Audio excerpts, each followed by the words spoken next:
तस्य धीमहि धियो यो नः प्रचोदयात्।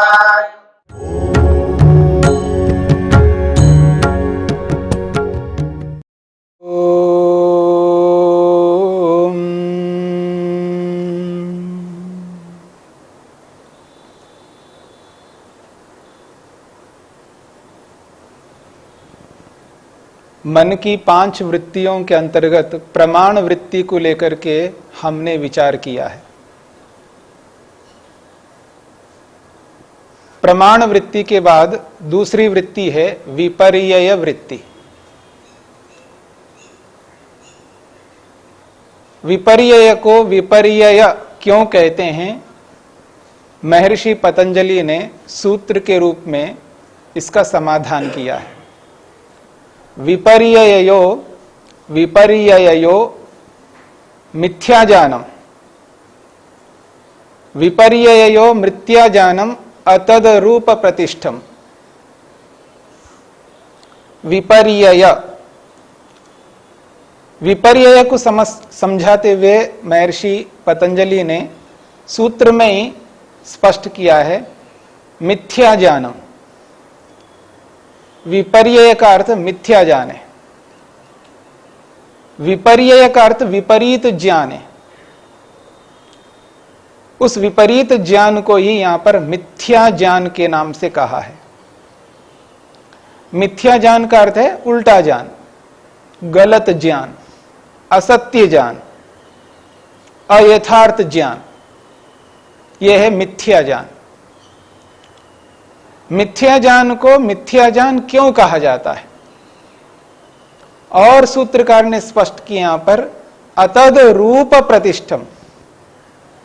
एक होता है तदरूप प्रतिष्ठम और दूसरा है अतद रूप प्रतिष्ठम। तदरूप और अतदरूप। तदरूप का अर्थ क्या है, तदरूप को समझेंगे तो अतदरूप भी समझ में आ जाएगा। तस्य रूप तदरूप, तस्य रूप तदरूप, तस्य कस्य, जिसका ज्ञान हम करना चाहते हैं, जिस पदार्थ का ज्ञान करना चाहते हैं, जानकारी करना चाहते हैं, उस पदार्थ के लिए यहां पर तद शब्द का प्रयोग किया है। तद तस्य पदार्थस्य, रूप तद रूप, तस्य रूपम तद रूपम, यह तस्य रूप तद रूप, तस्य पदार्थस्य रूपम रूपम इति स्वरूपम। यहां रूप का मतलब है स्वरूप, उस पदार्थ का स्वरूप।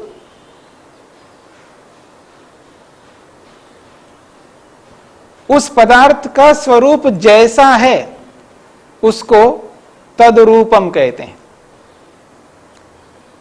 जिस पदार्थ को हम जानना चाहते हैं, प्रमाता आत्मा जीवात्मा जिस पदार्थ का ज्ञान करना चाहता है, उस पदार्थ का जो रूप है यानी जो स्वरूप है, वो पदार्थ जिस रूप में भी है उसी रूप को तदरूप कहा है। जिस स्वरूप में वो पदार्थ है उसी स्वरूप को यहां पर तदरूप शब्द से स्पष्ट किया है। तो वो जैसा है वो पदार्थ, जिस रूप में है, जिस स्वरूप में है, जिस स्थिति में है वो पदार्थ, उसी स्थिति को एहसास करना है, यह है तदरूप का अर्थ।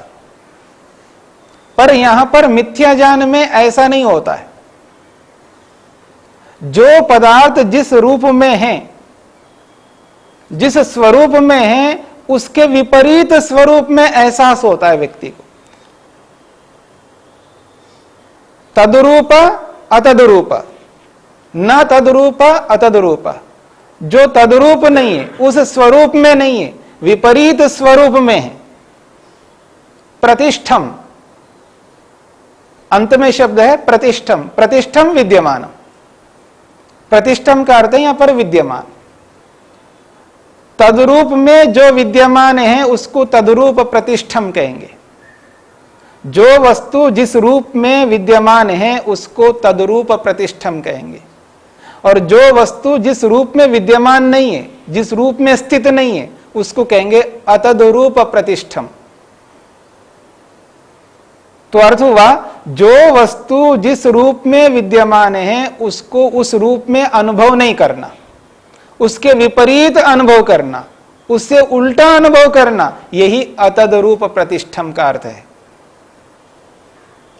तो विपर्ययो मिथ्या जानम, मिथ्या ज्ञान को विपर्यय कहते हैं, और वो कैसा है? अतद्रूप प्रतिष्ठम में है, जो जैसा है उस रूप में विद्यमान नहीं है, इसी का नाम है मिथ्या ज्ञान, उल्टा ज्ञान। संसार में मिथ्या ज्ञान इस रूप में व्याप्त है, पूरे संसार में जहां जहां तक मनुष्य हैं, कोई ऐसा एक मनुष्य नहीं मिलेगा जिस मनुष्य तक मिथ्या ज्ञान पहुंचा ना हो। मिथ्या ज्ञान की जो व्यापकता है वो एक प्रकार से व्यापक है, सर्वव्यापक के रूप में विद्यमान है। जहां जहां तक मनुष्य है वहां वहां तक मिथ्या ज्ञान विद्यमान है। संसार में ऐसा कोई मनुष्य नहीं है, बच्चा हो बूढ़ा हो, छोटे से छोटे बच्चे में और बड़े से बड़े वृद्ध तक व्याप्त है। किशोर बच्चा हो, युवा बच्चा हो, प्रौढ़ व्यक्ति हो, कोई भी मनुष्य हो, पुरुष हो, स्त्री हो, कैसा भी व्यक्ति हो, प्रत्येक मनुष्य में अविद्या मिथ्या ज्ञान व्याप्त है। और इसके आश्रय से कोई मनुष्य ऐसा नहीं है जो छूटा हुआ हो। सभी मनुष्य मिथ्या ज्ञान के आश्रय में जी रहे हैं। मनुष्य का जो उद्देश्य है, जिस उद्देश्य को लेकर के मनुष्य जन्म लेता है इस संसार में, जिस संकल्प को लेकर के आत्मा मां के गर्भ से बाहर निकलता है, गर्भ में रहते समय आत्मा का जो संकल्प होता है, जिस संकल्प को लेकर के गर्भ से बाहर निकल के आता है आत्मा, जिस संकल्प को लेकर के, जिस उद्देश्य को लेकर के जन्म लेता है व्यक्ति, वो उद्देश्य, वो संकल्प एक कोने में रह जाता है।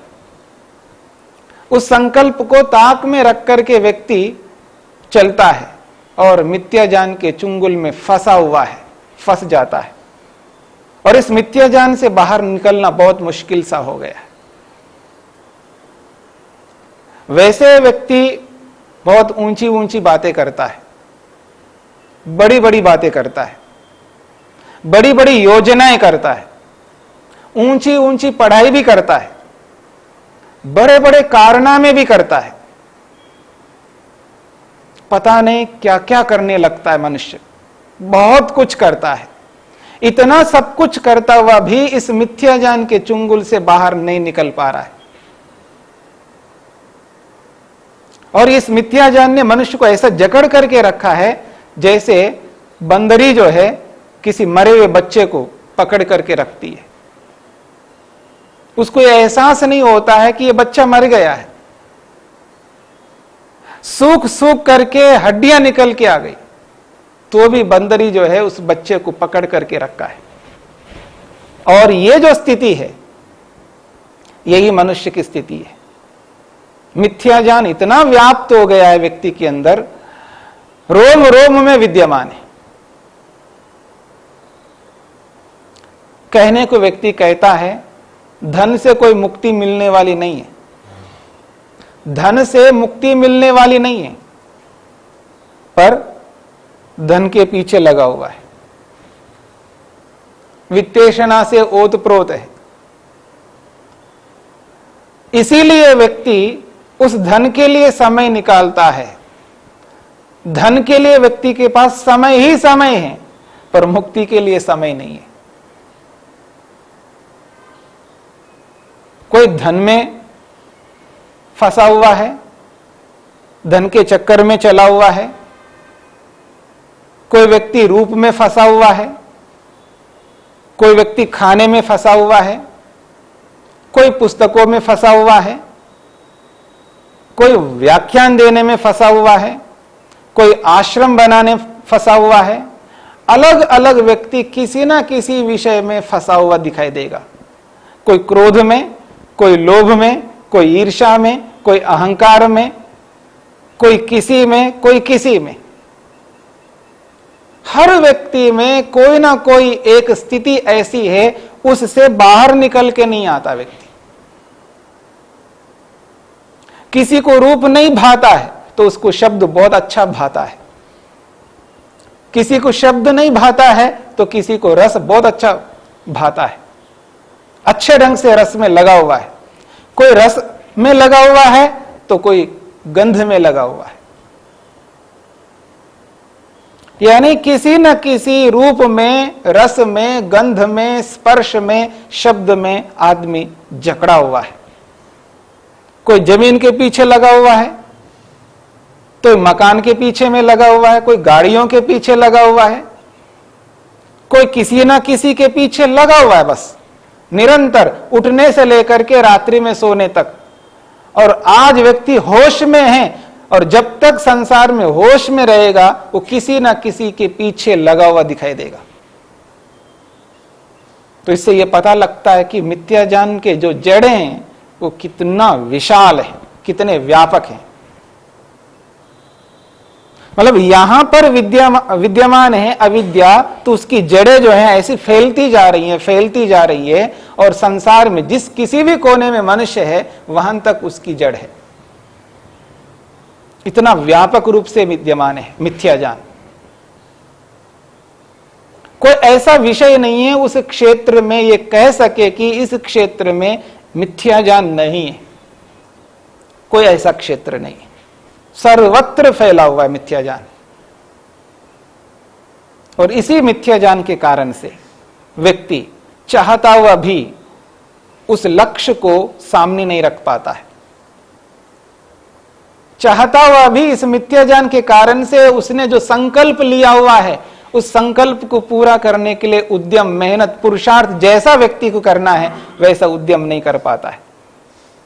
उसने संकल्प ले रखा है कि मेरे को ऐसा ही करना, उसका उद्देश्य सामने भी है, लेकिन उस सामने उद्देश्य जो रहा है उसको ध्यान नहीं दे पाता है इसी मिथ्या ज्ञान के कारण से। उसको पता है ईश्वर मेरे को देख रहा है, सुन रहा है, जान रहा है, छोड़ेगा नहीं मेरे को ईश्वर। फिर भी ईश्वर को एहसास करता हुआ, ईश्वर को व्यापक भी मानता हुआ, ईश्वर को सर्वशक्तिमान मानता हुआ भी इसी मिथ्या ज्ञान के कारण से उन कार्यों से बाज नहीं आता। जिन कार्यों को नहीं करना चाहिए उन कार्यों को वो त्याग नहीं कर पाता है। ये जो संबंध बने हुए हैं, माता का, पिता का, भाई का, बहन का, पति का, पत्नी का, गुरु का, शिष्य का, जितने भी ये सारे के सारे संबंध हैं, इन सारे संबंधों में व्यक्ति जकड़ा हुआ है, इनसे ऊपर उठ नहीं पा रहा है। इन सब संबंधों से ऊपर एक और संबंध है जो ईश्वर के साथ आत्मा का संबंध है। उस संबंध के लिए उसके पास समय नहीं है। उस संबंध को एहसास करने का, उस संबंध को जीवन में उतारने का उसके पास समय नहीं है, इसी मिथ्या ज्ञान के कारण से। विपरीत ज्ञान, उल्टा ज्ञान है। ज्ञान बहुत रखता है व्यक्ति, उसको यह लगता है मैं बहुत जानता हूं, मैं जानकार हूं, मैं ये भी जानता हूं, वो भी जानता हूं, वो भी जानता हूं, सब कुछ जानता हूं। लेकिन उस सब कुछ जानने में मिथ्या ज्ञान विद्यमान है। उस ज्ञान के साथ साथ मिथ्या ज्ञान मिला हुआ है उसके साथ में। और इसी मिथ्या ज्ञान के कारण से जिस स्थिति में उसको रहना चाहिए उस स्थिति में नहीं रह पाता है।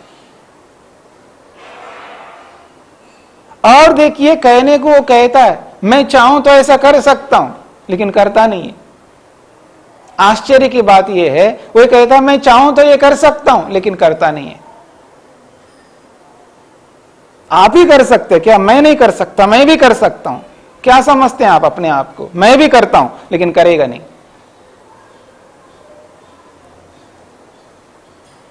आपको ही बोलना आता क्या? दुनिया में आप अकेले हैं बोलने वाले। मेरे को भी बोलना आएगा, लेकिन बोलता नहीं। मैं रोक सकता हूं, ऐसा नहीं कि मैं नहीं रोक सकता, लेकिन रोकता नहीं है।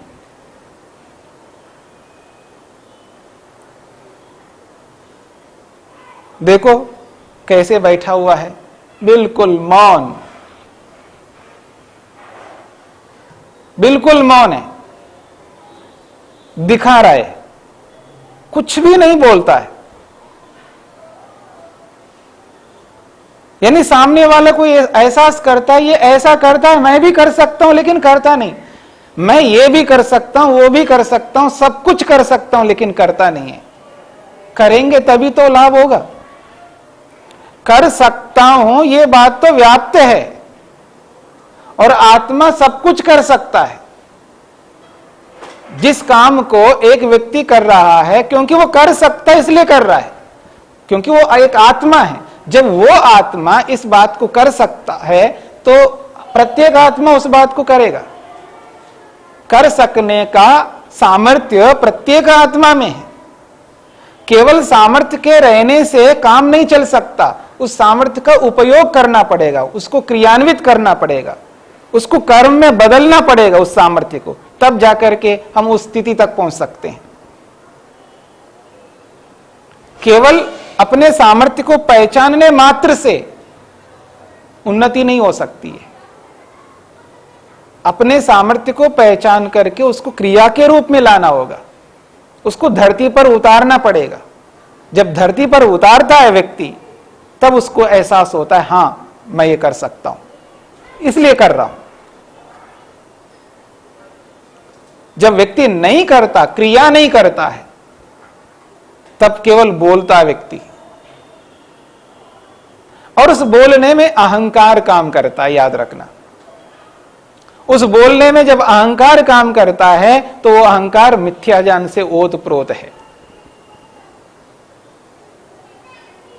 और जब तक व्यक्ति में मिथ्या ज्ञान ओतप्रोत रहेगा, तब तक वो व्यक्ति अपने लक्ष्य की ओर नहीं बढ़ सकता, और उसने जो भी संकल्प लिया है उस संकल्प को पूरा नहीं कर सकता। संकल्प पूरा तभी हो पाएगा जब इस मिथ्या ज्ञान को एहसास करके इस मिथ्या ज्ञान को मन से हटाना होगा। मिथ्या ज्ञान के हटने पर ही तत्व ज्ञान आएगा। कटोरे में कुछ भरा हुआ है तो दूसरी चीज उसके अंदर नहीं आ सकती है। मिथ्या ज्ञान उसके अंदर भरा हुआ है, मन के अंदर, और जब तक ये मिथ्या ज्ञान भरा हुआ रहेगा, तब तक हम उस स्थिति में नहीं पहुंच सकते। ये वास्तविकता है। तो इस मिथ्या ज्ञान को एहसास करना है। विपरीत ज्ञान को मिथ्या ज्ञान कहा है, जो अतद्रूप में रहता है, जो वस्तु जैसी नहीं है उसको उस रूप में एहसास होता है, यही मिथ्या ज्ञान है।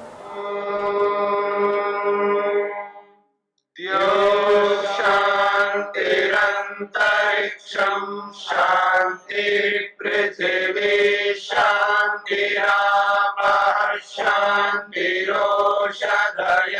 शांतिः वनस्पतयः शांतिर्विश्वे देवाः शांतिर्ब्रह्म शांति सर्वं शांति शांतिरेव शांति क्षमा शांतिरेधि। ओम शांति शांति शांति।